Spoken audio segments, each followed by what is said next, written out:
first of all, focus on it, right? I mean, I think like you basically get what you spend your time doing, right? I mean, I want the company to build 3 products this year. I mean, we're going to work on a few others because people are interested in them, but those are the 3 things that I'm spending my product time on, right? You get what you put into it. If you spend a third of your time trying to make the people around you better through getting better people, mentoring, getting them to be better, getting the best people in your organization into more impactful roles, then I think over time that just accrues and you get a better organization.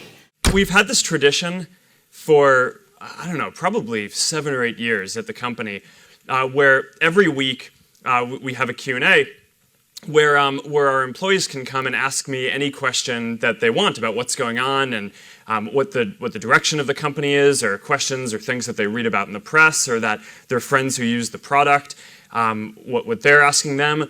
And it's been this really important tradition for us, both because we really believe in openness and communication, and that's kind of what Facebook is all about. But it's also really important for me and for running the company to be able to get feedback, right? And to be able to learn what's on people's minds, what our employees and folks who are part of our team are thinking about, and just kind of a lot of the time there are good questions that people ask that change the way that we think about what we're building and what we're here to do in the world. And that often make us go think and reevaluate how we should be approaching different problems. So many things go wrong when you're starting a company, and often I think people ask, what mistakes should you avoid making? And my answer to that question is don't even bother trying to avoid mistakes, because you're going to make tons of mistakes, right? And the important thing is actually learning quickly from whatever mistakes you make and not giving up.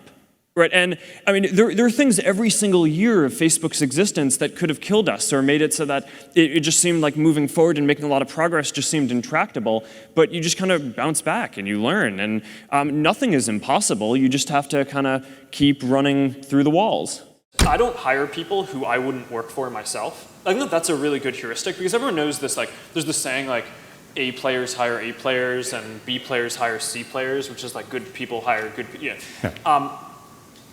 And I don't think that that's that informative, right? Because I mean, what are you going to say? Like, to someone in your organization, hire better you're a B people. player, you don't get to hire people. Like, I mean, no. I mean, and I think a lot of the time the problem is you don't actually know. I mean, sometimes you're like trying to figure out how good someone is. If you didn't think they were good, you wouldn't have hired them. But the heuristic of only hiring people who you would work for tends to be pretty good, I think. Because then it's like, then that right? It's like, I would not work for this person, then okay, I'm not going to like stretch just because I need to fill a role today. When you're starting something, it's just kind of hard. You need to be pretty headstrong about it, right? And there are going to be all these challenges that come up, and I think the main thing that you need to do is just not give up, right? And kind of know what you want to do. And the best entrepreneurs who I've met don't really start companies because their goal is to build a company. They do it because they want to make a change in the world and help people. And I think if you kind of stay true to that, and if you just focus on kind of powering through no matter what the challenges are that will inevitably come up in your path, then you'll find that there are lots of tools that are available and a lot of people who will help you build what you're building. One definition that I have for a good team is a group of people that makes better decisions as a whole than would individually make as a sum of the parts. And I think most smart people like learning, right? And I mean, that's like one of the thrills of starting a company, right? Is the learning curve can be so steep. And if you can set up a team dynamic where you're constantly learning from the people around you, then I mean, what's better, right? It's like, these are the people I wake up every morning and I want to go learn from and work from. Is that one of your heuristics for hiring people too, to like hire people that you learn from? Yeah, and when building a team, you want to think about the dynamics, so that way you can maintain this property that the team makes better decisions as a group than any individual would. I always kind of like, I get a little upset whenever any media attention focuses on me personally and me leading Facebook, much less a movie. It's been kind of a bad year, hasn't it? It turned out okay. Time, Academy. It turned out good. The time thing was awesome.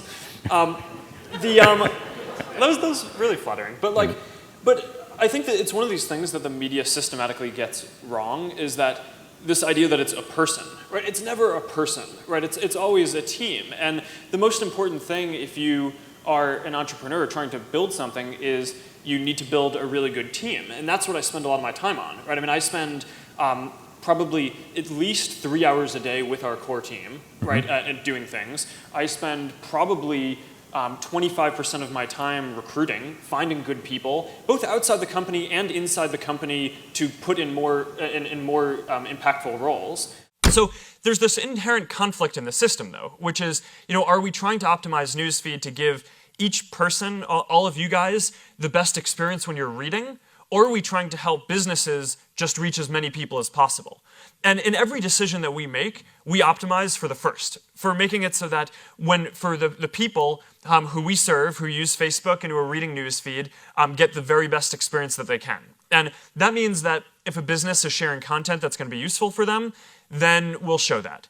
But that means that if the business is sharing content that isn't going to be useful for them, we may not show that, because it's probably more important that they learn about their friend who had a baby and their baby is healthy. So that's an important guiding principle for how we think about this stuff. And as the products continue to develop, there's just going to be more people sharing more things. And we're going to continue to try to do our best at showing the best things that we can, understanding that there's no way that a person will ever take the time to go through every one of the 1,500 things that are shared with them every single day.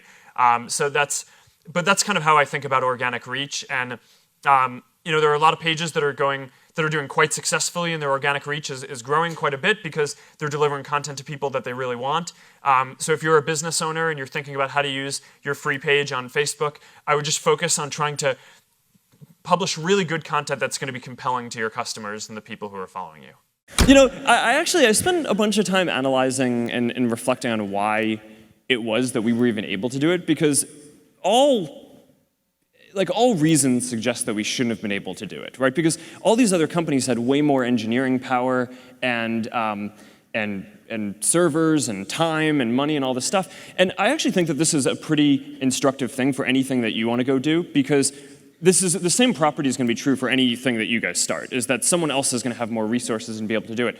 The reason why I think we actually ended up being the ones doing it is because we just cared way more about it than everyone else, right? So there were always projects at some of these other companies that were these hobbies, but we always thought that it was this really important thing and really just felt in our gut and our heart that we wanted to do it.